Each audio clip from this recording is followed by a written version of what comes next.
మనం ఎవరైతే పూజిస్తున్నామో, ఎవరైతే ఆరాధిస్తున్నామో ఆయనకి ఇద్దరు గాని ముగ్గురు గాని వైఫ్స్ ఉన్నారా? ఎవరు ఉన్నారా? Why? Because he is a holy God. Because ఎందుకంటే ఆయన పరిశుద్ధుడు. God, who is God? People don't understand who God is. God is neither man nor woman. ఇక్కడ మనం చూస్తే చాలా మందికి దేవుడు అంటే ఎవరో తెలియదు.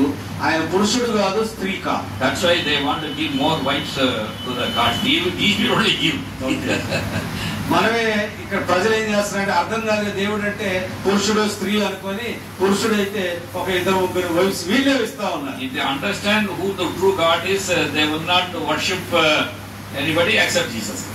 నిజంగా దేవుడు ఎవరు అని తెలిస్తే ఆయనకి రూపం లేదు, తర్వాత ఇటువంటి పురుషుడు కాదు స్త్రీ కాదు అని తెలిస్తే ఆయనే వర్షిప్ చేస్తారు. కానీ when you worship the Lord and praise Him, your attitudes, your character will be changed and you become a holy person.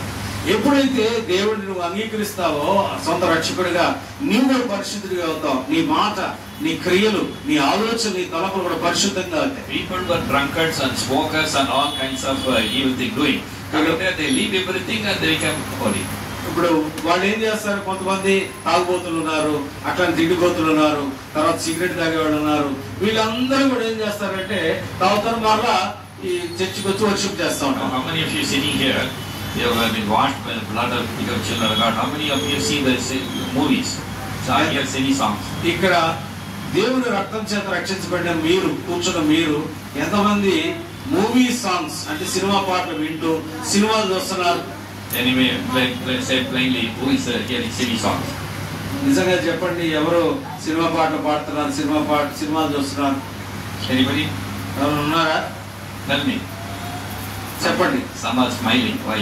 కొంతమంది నవ్వుతున్నారు. Hereafter you should not hear singing songs, but it's on bad songs. Cine songs అంటే అవి చెడ్డవి. That is motivated by the harlotry spirit.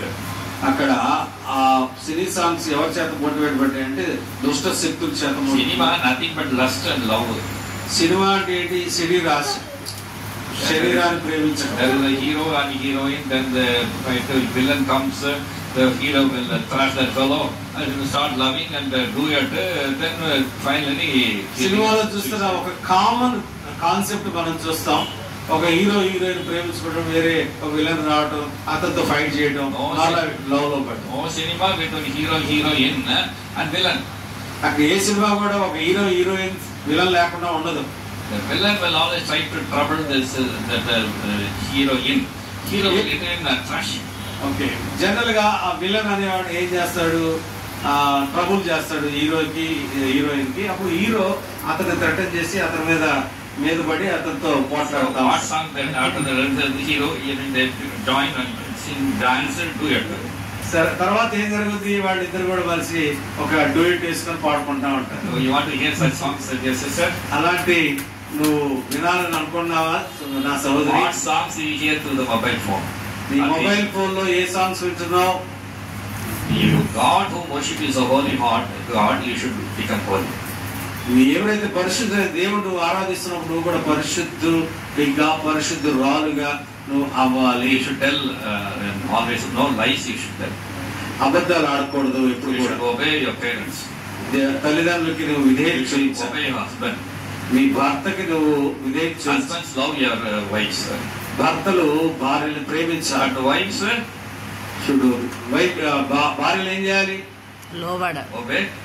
Even though he is a wicked person, even though he is not yadi, అతను దుష్టుడైనా దుర్మార్గుడైనా duty of the wife is to obey and love the husband.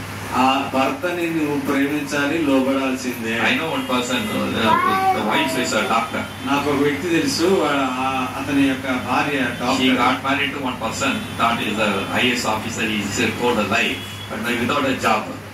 ఒక అతని పెళ్లి చేసుకుంది, అతనికైతే job ఏం లేదు.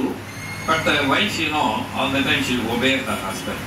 కానీ ఆ భార్య ఏం చేసిందంటే తన యొక్క భర్తకి She లోబడి will respect him. అతనికి గౌరవిస్తాం. Those days you see, early days I used to hear something which is not nowadays available. Wife will get up early and take bath and come and touch the feet of the husband. పాత దినాల్లో మనకు తెలుసు, తొందరగా లేచి ఏం చేసేవాడు? భర్త యొక్క కాళ్ళకి మొక్కేవాడు. ఇప్పుడు That is what is the pati bhakti. Pati means husband. పతి భక్తి అంటే husband. Will you touch the feet of your husband? ఎప్పుడైనా నీ భర్త యొక్క కాళ్ళు నువ్వు మొక్కావా? That is all gone. లేదు లేదు. But only thing is to obey him and respect him. Problem ఈ విషయం ఏంటంటే మనం ఒబే చేయాలి, అంటే లోబడాలి. So the parents, the children should obey the parents, honor the parents. పిల్లలు వాళ్ళ తల్లిదండ్రులని లోబడాలి. Students should respect the teacher. విద్యార్థులు టీచర్ ని రెస్పెక్ట్ చేయాలి. When the teacher comes, students should stand up. Teacher రావడంతో ఏం చేయాలి? నిలబడాలి. Some places students don't stand up. Software students వాళ్ళు నిలబడరు. Only the teacher has to stand up. టీచరే నిలబడతారు వాళ్ళ ముందు. When the father comes, you know, we have 5 of us brothers, 1 sister. When the father comes home, my eldest brother will stand up. Younger one also stand up and suddenly say, I got some work, let me go. So all the officers will not be able to stand before him. Out of respect, we stand up, but we move out of the room.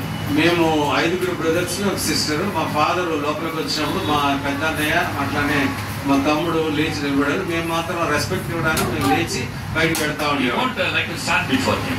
ఆయన ముందు నిలబడటానికి కూడా మేము because of the fear, భయంతో కాదు. He never used to beat us. ఎప్పుడు కూడా ఆయన మమ్మల్ని కొట్టలేదు. Out of respect, గౌరవం కొద్ది. So any boy, I go to some houses, I don't see any boy standing up when the father comes. నేను ఎప్పుడైనా ఏదైనా గృహాలకు వెళ్ళినప్పుడు ఎవరైనా పిల్లలు ఏమన్నా ఫాదర్ వచ్చినప్పుడు ఏమన్నా నిలబడతారని చూస్తా కానీ నేను చూడలేదు. One thing is you should always respect and honor and it should be a blessing with you. ఎప్పుడైతే తల్లిదండ్రులు ఏం చేయాలంటే ఇప్పుడు కూడా రెస్పెక్ట్ ఇవ్వాలి. సో నువ్వు బ్లెస్ చేయబడాలి. You realize that you are a sinner, you have committed something wrong all throughout this week. అది నువ్వు అర్థం చేసుకోవాల్సింది ఏంటంటే నేను పాపిని. So when you come here, you say, Lord, I am a sinner and confess. నేను పాపిని అని ఒప్పుకొని పశ్చాత్తాపడాలి. The blood of Jesus Christ, if you really confess your sins, is worthy, is able to cleanse you from all kinds of unrighteousness. ప్రభువైన యేసుక్రీస్తు వారి రక్తం నా పాపాన్ని కడుగుతుంది. నేను పాపాన్ని ఒప్పుకుంటే నేను నీతిమంతుడిని అవుతాను, ఆయన బిడ్డను అవుతాను అని. Only the blood of Jesus can wash anybody of their sins. ఒకే ఒకటి చేస్తే యేసుక్రీస్తు రక్తం మాత్రమే ప్రతి పాపిని ఆయన రక్తం ద్వారా శుద్ధీకరిస్తుంది. Covenant, new covenant of the New Testament, with His own blood is said, I shed my blood, gave my life, and I partake, I will be my children. Okay, కొత్త నిబంధనలో జరిగిన విషయం ఏంటంటే యేసుక్రీస్తు ప్రభువారి రక్తం ద్వారా మన పాపాల నుండి విముక్తి కలిగిస్తుంది. Two sacraments are instituted by God. అక్కడ నిజమైన ఆ సాక్రిఫైస్, ఆ యొక్క త్యాగం ద్వారా సాక్రిఫైస్ కాబట్టి సాక్రమెంట్ మీన్స్ డాక్ట్రిన్స్, సిద్ధాంతాల ద్వారా మనకు ఆ సిద్ధాంతాన్ని దేవుడు ఇవ్వడం జరిగింది. ఓల్డ్ టెస్టమెంట్ 10 commandments, పాత నిబంధన 10 ఆజ్ఞలు. So many washing of the feet, washing of the hand, washing face, coming inside. So many rituals. ఇక్కడ మనం చూస్తే పాత నిబంధనలో కాళ్ళు కడుక్కొని వెళ్ళాలి, మొహం కడుక్కొని వెళ్ళాలి, చేతులు కడుక్కొని వెళ్ళాలి, అవన్నీ కూడా సిద్ధాంతాలు. In the New Testament there are only 2 covenants on that's called sacrament, because so sacred. Sacred means the sacraments. ఇక్కడ నూతన నిబంధనలో ఈ నూతన అధ్యాయం చూస్తే మనకు 2 నిబంధనలు ఉన్నాయి. ఒకటి ఏంటంటే సాక్రిమెంట్స్, ఏంటంటే మనము కొన్ని కొత్త సిద్ధాంతాలు ఏంటంటే హోలీ, సాక్రెడ్ అంటే హోలీ, పరిశుద్ధమైన పవిత్రమైన ఆ యొక్క జీవితాన్ని మనం పవిత్రం అయ్యాం. ఎలా అయ్యామంటే యేసుక్రీస్తు వారి రక్తం ద్వారా మన పాపాలను కడగడం. One covenant is sacrament is that when you are repenting you should confess and then enter into the baptism.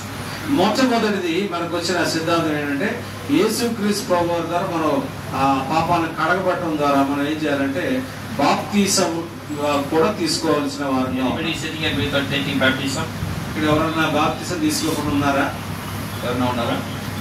Everybody అందరూ బాప్తిసం చాలా. Okay, that's first covenant. Good, that is మొదటి సిద్ధాంతం. Second sacrament which God Jesus himself instituted, he broke the bread and plus the wine and said, this is my body, this is the blood that shed and made a new covenant.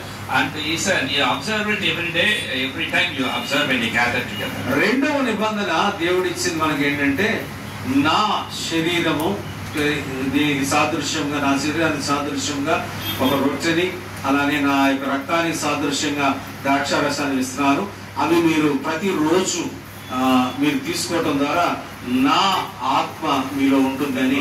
Now the sacrament, the body sacrifice, the bread that will be broken by the pastor, and all the wine that is brought will fill us as we sing the song Yeshu Raktamu.